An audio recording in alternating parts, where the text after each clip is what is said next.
ఈ విషయంలో నేను ఒకటే అంటున్నా, కొంతమంది పోతారు, పోనీ ఏం కాదు, మనకు కూడా అది మంచే. కుండ వలిత వలిగింది కానీ కుక్క బుద్ధి తెలిసింది అన్నట్టు కొంతమంది పీక్తే వీకిరు, ఏం కాదు, వాళ్ళు లొల్లిపోయింది.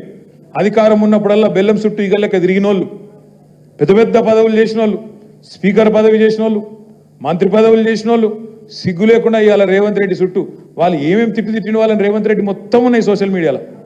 దున్నపోతులను తిట్టిండు, అదేందో దివాంచి బార్ కాడ బీడీలు అమ్ముకుంటాడని తిట్టిండు. అయినా సిగ్గు లేకుండా పోయి వాళ్ళ దగ్గర కాలకాడ ఇవాళ తల వంచుకొని పనిచేస్తూ ఉన్నారు.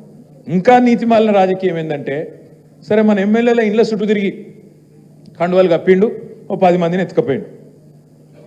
మీకు తెలుసు, నాకు తెలుసు, రాష్ట్రం మొత్తం చూసింది.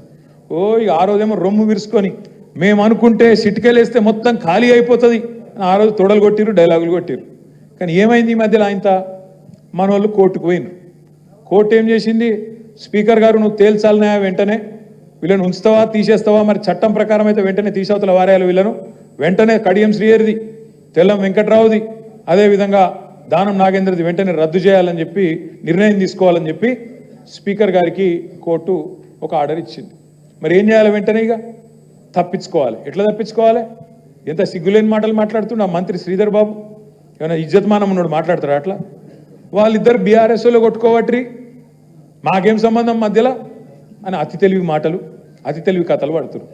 నేను అడుగుతున్నా శ్రీధర్ బాబు గారు, నువ్వు చెప్పింది నిజమే అనుకుందాం ఒక్క నిమిషం, ఈ గాంధీ అంటోడు మా ఎమ్మెల్యేని అనుకో, ఒక్క నిమిషం అనుకుందాం నువ్వు అన్నట్టు. మరి ఆయన ఇంటికి పోయి కండువా కప్పిన దౌర్భాగ్యుడు సన్నాసి ఎవడు?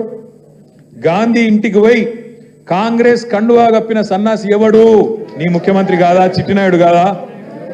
మరి ఇక నీ లెక్క ప్రకారం, నీ లాజిక్ ప్రకారం ఆడు మావాడే ఈడు మావాడే అంటే మరి మీ వాడు ఎందుకు పోయి కండువా కప్పిండు? ఇట్లాంటి ప్రశ్న.